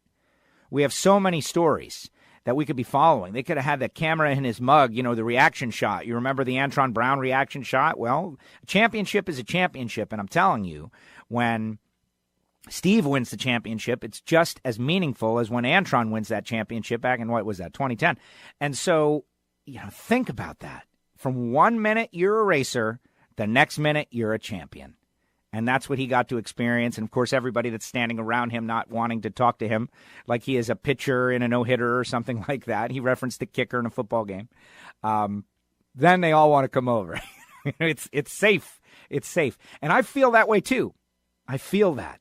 And I'm always like, I don't want to interact with anybody when the pressure is on, even though the reality is that it has nothing to do with it. The cosmos doesn't care who you just talked to, I think. Got to tell you about RoadAxeCoffeeandGrills.com. When we come back, of course, it'll be my time, and I'm going to do a round table or a recap of all the news of the week. Next week, of course, we'll be back with more great guests. We're going to try to get Roger Brogdon on the show. We are going to try to get, I want to get Kathy Fisher, who is my co-host on Performance TV on Motor Trend, 8:30 Sunday morning, on the show. We're going to do all that. In fact, maybe we'll just do something from the studio and bring it back here on WFO. But right now, I want to tell you about Marvin Rodak. Marvin is a drag racing fan for life. He is out of Fort Worth, Texas. He is into grilling. He is into coffee roasting. He is into so many different things, of course, drag racing, and reached out to us several years back when WFO was cranked up. Marvin has been with us for a long time, a great portion of the 10 years that the WFO podcast has been going. But you don't care about any of that. You care about great gourmet coffee and starting your day with energy and in a fantastic fashion. And Marvin can get you started on that. One thing about all the listeners that end up calling Marvin at 817-924-6821 is you're not just calling and ordering something, shopping. That's not what this is. That's not what this is. Marvin can point you in the right direction about different coffees. He's got all the exotic stuff from all around the world. Some plantations that only make like a bag or two a year. Marvin is the guy who gets those. And he can really point you in the right direction. And that's how he makes these fantastic blends. A little of this, a little of that, puts it together, bang the blower. Or the WFO radio blend.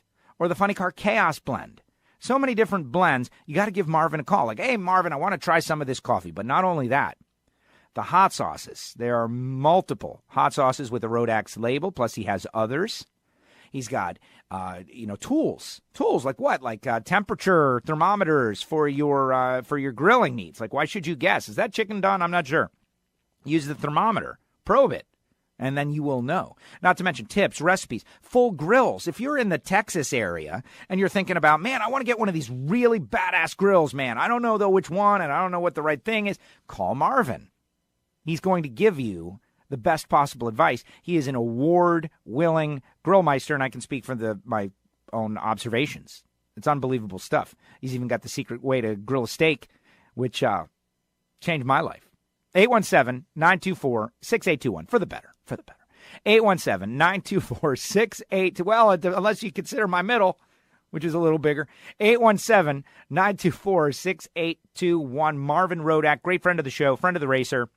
And we'll get you started off right. If 2019, if you're still making those New Year's resolutions, resolve to try some Rodax coffee. 817-924-6821 for Rodax Coffee and Grills.com. We'll be back with My Time, final segment after this. Everybody, listen carefully. Now you listen to me. Why do you listen? WFO, you guys are number one. Honest. Listen. Hey, this is Scott Palmer, driver of the NHRA Cat Spot Litter Top Fuel Dragster. Do you have a cat? Go to catspotlitter.com. Order it today. All natural product made out of coconuts, 100% biodegradable. All you NHRA fan, cat owners, support our team. Go to catspotlitter.com.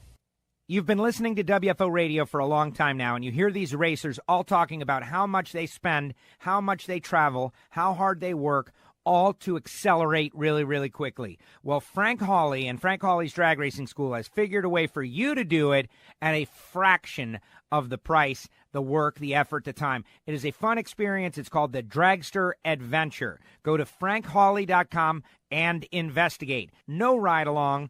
You drive it. You are the driver. It's called the Dragster Adventure. Go to frankhawley.com to find out more and tell them you heard it on WFO. Hey, WFO Universe. Want something for free? Send a self-addressed stamped envelope with plenty of postage, and we'll load it up with free WFO stickers. That's right, I said free. Send your envelope, care of Castello Media /WFO stickers to P.O. Box 848353, Pembroke Pines, Florida 33084. Do it now. Hey, racers and race fans, I want to tell you about the motorsports guys. Terry McMillan from Elkhart, Indiana, has got a new venture, and we want you to hit the website at motorsportsguys.com. It's going to be a one-stop shop. They're going to have it all, but most importantly, oil, Amalie, better than it has to be since 1903, available at motorsportsguys.com. Check it out. Bookmark it, motorsportsguys.com. Terry McMillan stepping up as a supporter of WFO Radio. Check him out, motorsportsguys.com. This is Jeff Rice, a.k.a. Deep and Hot. I just want to let you know that NHRA Nitro is probably the best coverage of NHRA drag racing, period. How can you not like a 3.5-hour broadcast with all the winners specifically for drag racing? WFO rules the airwaves. Now, back to WFO Radio, NHRA Nitro. Final segment, NHRA Nitro podcast. Joe Castello with you. And recruiting of new listeners. That is something that you guys have done a great job over the past couple of years. 10 years of the WFO podcast. 10 years, something we're going to be talking about as we build to the 10th anniversary at the end of this season. Pretty amazing stuff that we have been able to do that. And it is a long but detailed and important story about the transition from radio to satellite to podcast, and why 10 years ago that decision was made. But now it's proving to have been very ahead of its time, smart, wise, all of that. Lucky, let's face it, right? Sitting in this studio where I am right now in the wreckage of my, satellite radio career after the split, or the combination of Sirius and XM, and then all the XM people, fired, blood in the streets kind of day. Pretty terrible, right? And sitting here, looking around and looking at this mobile device in my hand, not this exact one, but the iPhone, and thinking, this is where it is, man. This is where it's all going. This is what's happening. Everybody's going to have one of these, and they didn't at that time. There were a lot of people still had their Razr phone, and they were flipping it. And there are still people now, incidentally, that have the Razr phone and that are flipping it. And you guys are crazy. Honestly, I don't like to disparage people, and I'm not disparaging anybody that's got a flip phone right now, but they're missing out. They're like the person who into the 1950s still had an outhouse. They were going into their outhouse, and they're like, yeah, I don't need that indoor plumbing. This is great. Similar situation. Now, there's also a lot of negatives, too. The negatives with, the social media. It's not always good. But there's a lot of news and entertainment on that mobile device, and I know you know because you're listening to it. Simple as that, simple as that. And the fact that we've been able to build this vast audience and people who on a weekly basis are checking out what we have to say on this show is very important, very important. I got some news about myself that I will be telling you guys, and also going to go through some of the news, the big news about the baby gators, etc. But right now I want to tell you about Dr. Hangstifer and Hangstifer's metalworking lubricants. You can find out more information by going to hangstifers.com or call them 800-433-LUBE in North America, toll free. But the bottom line is this: if you work in a shop, you know that you have metalworking needs, and the processes can sometimes be slow. Folks at Hangstifers, their job is to make things more efficient, and they've been doing it since 1937. And they got people all around the world, more than 100 affiliates throughout the world, that can help you with the research, development, manufacturing facilities to offer you great service. They've got a technical sales team there for you. They've got local stock of inventories all around the world. And so the fact is that if you've got a factory, if you're doing a large project, Hangstifer's metalworking lubricants are certainly the ones chosen by the folks within the NHRA. And plus, they give back to the NHRA by supporting racers and DSR and John Force Racing, and, of course, guys like Zach Sackman and Top Dragster. Think about that. And also WFO Radio since the second half of 2018. We appreciate them greatly. So if you've got a shop and you're already buying, cutting oils and lubricants, check out Hangstifers and reach out and, of course, do your best to let them know where you found out or heard about them. Hangstifers Metalworking Lubricants. Go to hangstifers.com. The folks at Hangstifers Laboratories have got a great product, and I love the fact that they support the NHRA and drag racing in general. Check out Hangstifers. All right, let's get back into the baby gators, and I'm going right to dragracingedge.com. Remember, the show is being, put together a little before the typical midweek, early week. And so there's going to be more breaking news. That is going to happen this week. For instance, rumors about Houston Raceway Park. There's all kinds of rumors. Look, here's the deal. All kinds of stuff has been yet to be announced, and it's all going to start happening rapid fire. The big test starts on January 30th. The Winter Nationals are really just 2 weeks after. The season is practically upon us. It's time to get all this going, right? Our WFO Radio Fantasy League for NASCAR is going to get going also, if you want to get in on that. Crowning our champions, all kinds of stuff. But here's the one that I think is very interesting because it's already getting pros and cons. But I'm going to read the story from Drag Racing Edge. Go to dragracingedge.com. It's going to be everywhere else. So, are they jumping the gun? Did they get a scoop? What's the deal? Here's the deal. I'm reading it. This year, stock and superstock class eliminations will not be held at the Gator Nationals like in years past. Instead, they will be contested a week earlier at the NHRA Division II Baby Gators held at Gainesville Raceway. The D2 staff, that's Rich Schaefer and Cody and everybody, would like for every stock and superstock racer to have the chance to win a 50th anniversary Gator Nationals class Wally. Just last week, 60 stock eliminator and 60 superstock racers filled the Gator Nationals pre-entry quota with 7 or more grading points, exclamation points, pause. Alex Owens is writing the story. Let me explain to our casual fans, right? Casual fans, the gist of that. In years past, there have been typically more racers who want to compete than there are available spots to compete. Why? Limited time, limited real estate. Limited time, limited real estate. There are, the U.S. Nationals, right? You got to qualify, but there are an allotted number of spots in each category to enable the NHRA team to manage expectations of what they're going to have in the pit area. And you need to know it. Like there's a science and an art to the laying out of every pit area. There's a lot that goes into it. And you might not consider, but please do, how the size of every rig that goes to the racetrack on any given weekend has increased. Right? Years ago, a stock eliminator car would come in on a flat open trailer behind a pickup truck, and you would get that spot. You could have a lot more. Now, people have got, 50-foot this and 50-foot that and double stacker and all of that, right? And it just takes up a lot more real estate. And so there are these quotas, and how do they fill the quota? If you have never raced a national event, ever before. Like, if you've never raced in NHRA ever before, you can't just enter a national event. I don't know how many people realize or know that there is a system. These grading points. Grading points are earned by running divisional races. So you go, like, let's say Joe Castello wants to go run the Gator Nationals in his Super Street car because they have never run Super Street at the Gator Nationals, or at least not in recent years, but they are this year because it's the 50th. Okay, well, who gets to run the Gator Nationals? Can every person who has a 1090 car just run the Gator Nationals? Well, that wouldn't be fair. No, it's based on experience. It's based on, and how do you get that experience? You run a divisional race. Well, have you run one divisional race? That might not have been enough to prove that your car, equipment, abilities, etc., are on the national event scale. That's why we call it a ladder.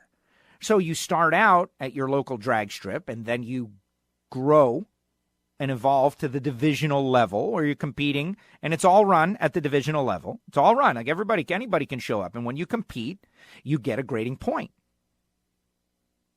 So every entry apparently had 7 or more grading points, which means these are all experienced racers, very experienced racers, not even including past champions in various categories who want to show up and get in that thing. And we could read entry lists going on in the future. But what that has done is taken up all the real estate at the track. And what the Division II guys are thinking is like, wow, that really eliminates a lot of people from having the opportunity to run class.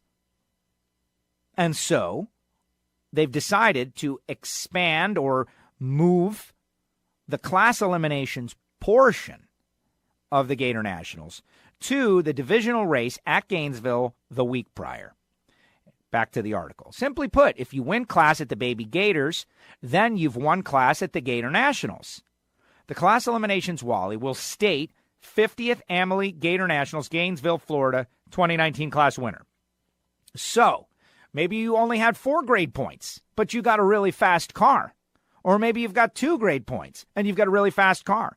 Or maybe it's your first divisional event ever in your life, but you know what you're doing and you're getting involved and you want to go out there and try to win class. You can at the 50th Amalie Motor Oil Gator Nationals. It's just expanded to the week before. Additionally, class eliminations contingency will be in full effect like normal at Gainesville. The tentative schedule for the 2019 Baby Gators is as follows. Once again, this is from the story on Drag Racing Edge. Wednesday, March 6th, test and tune will begin at noon and run through 6 p.m. Thursday, March 7th, we'll start with an abbreviated test session, and then in the early afternoon, the event will start for the first and second qualifier for stock and super stock. For comp eliminator, top dragster, top sportsman, super comp, super gas, super street, the tentative plan is to give each class 1 qualifier on Thursday, Friday, and Saturday. Friday, March 8th, will be dubbed Class Day, with stock and super stock class round 1 also counting towards Lucas Oil Divisional Events final qualifier, thus determining the quickest 128 cars and setting the ladder for the main race.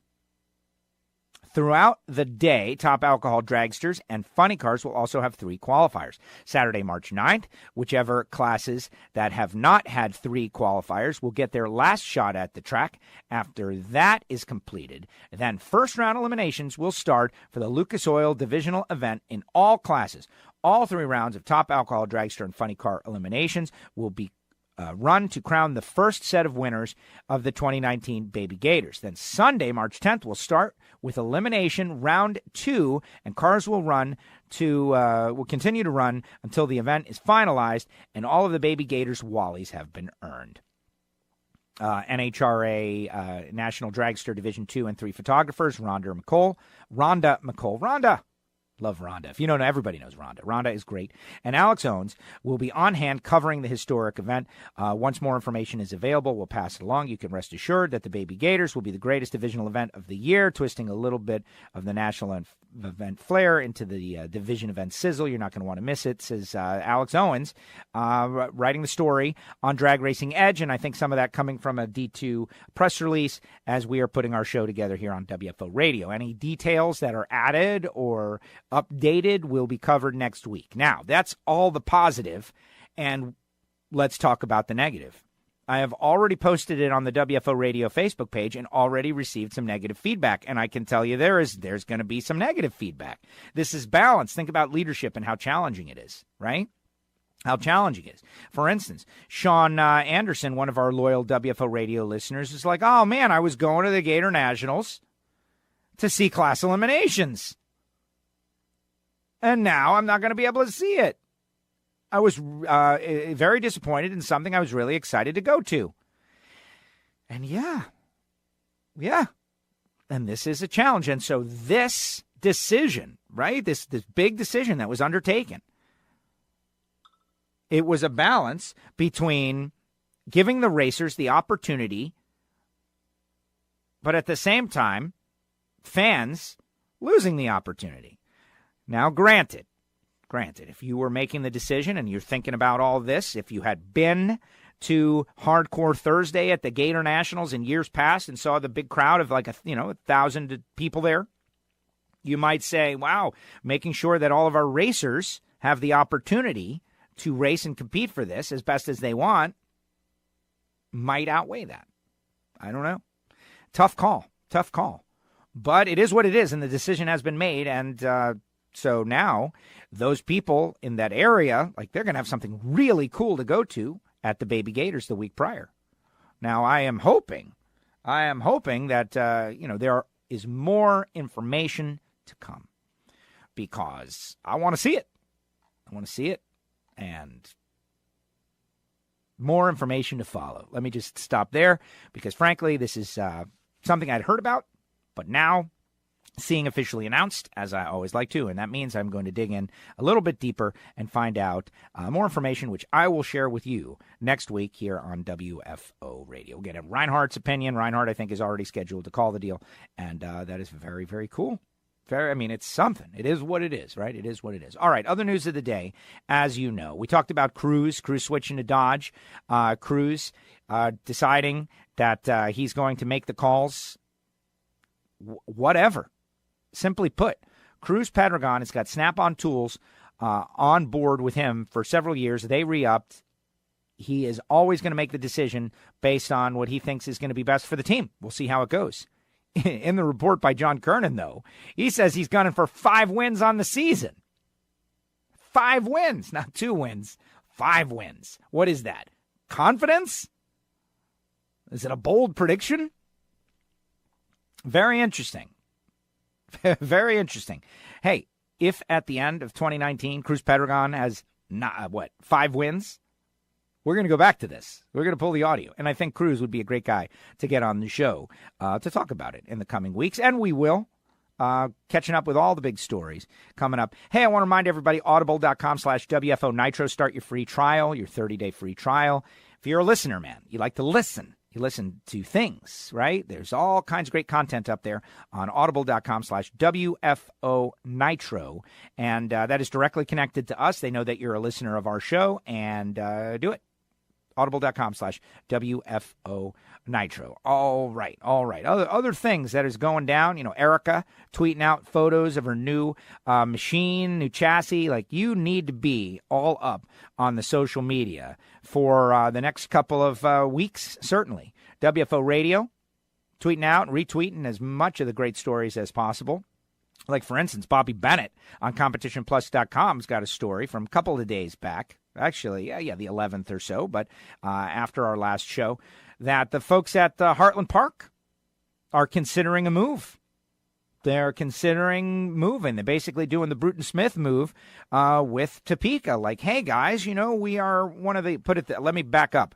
The only reason I have ever been to Topeka, Kansas, is to go to the NHRA event. And once I got there, I learned all about the community, or a lot, and I know there's a lot of cool businesses, and it's a neat place, thanks to the NHRA event. And so the folks out there, Chris Payne, who became the owner of Heartland Motorsports Park last January, is talking to the county leaders like, hey, can we work something out? Hopefully that all works out. Big Daddy Don Garlitz has a birthday this week. Large father, happy birthday. All that stuff going on. So what's going to happen next week on the show, or on our Ignition show, we will add to the news. We'll add to all the news. But I think the biggest news for the class racers out there is the expansion of the Baby Gators. The way to say it most simply, as far as I get it from the story on DragRacingEdge.com, is class eliminations at the Gator Nationals is at the Baby Gators. And that means it's going to be one of the coolest divisionals of all time. For those of you who have a limited schedule and we're planning to go to all 4 days of the Gator Nationals to see class eliminations, I can understand that will be an additional and interesting challenge. But, it's going to be challenging already. The whole thing. And I got to say, I love the photo on DragRacingEdge.com of John Gray's car, which is, for my money, one of the most spectacular cars. You look up underneath these stock eliminator race cars, and you see exactly like how perfect you could eat off the bottom of his car. John, my goodness. The thing is spectacular. All right, everybody, that's going to do it. Hopefully you've had a great time, had a lot of fun. Hey, remember, Performance TV, Motor Trend, 8:30, Sunday morning. Sunday. Just check it out, all right? And having a fun time next week on the show. We're going to be chasing some great guests. We're going to be wrapping up these stories. Reinhart's going to call in from somewhere, parts unknown. And we're going to have a good time. Thank you so much for checking out the show. Click subscribe. Write us a review. Maybe wait to write a review if it's your first time, right? Listen for a few weeks. And check out the archive. The WFO Radio app is free. You can get it on the website. You can get it in the App Store. You can get it for iOS or Android. And it autoplays the next file. So if you're listening on the WFO Radio app, you don't have to do anything, and the next show is going to play. WFO Radio Ignition. Whole lot of fun. The championship games are set, right? What do we have? We have Kansas City and New England, 1 and 2 seed in the AFC. And in the NFC, we have got the New Orleans Saints and Los Angeles Rams. The Rams, baby. Oh, you poor St. Louis folks out there. All right, listen. I thought about you. The St. Louis folks, your team's going to the Super Bowl, except they're in Los Angeles. Oh, terrible. But what can you do? I don't even know what it feels like. But we're going to get into all that on the Ignition. And thanks to everybody for listening. And, of course, big thanks to all of our sponsors, whether it be HusseyPerformance.net, MotorsportsGuys.com, CatSpotLitter.com, and Magic Drive, Frank Hawley's Drag Racing School, Samtech.edu, Hankstafers, Audible, everybody that has stepped up. Marvin Rodak, RodaksCoffeeandGrills.com. Got some really cool things happening here in 2019. All right, everybody, that's going to do it. We'll see you next time right here on WFO Radio. WFO! The views and opinions of the hosts, guests, or callers do not necessarily reflect that of the station ownership, advertisers, or agencies. I love WFO Radio. That was terrible! Horrendous! I'm offended! I'm appalled! So what are we gonna do? What else? Email it to everybody we know! Good idea.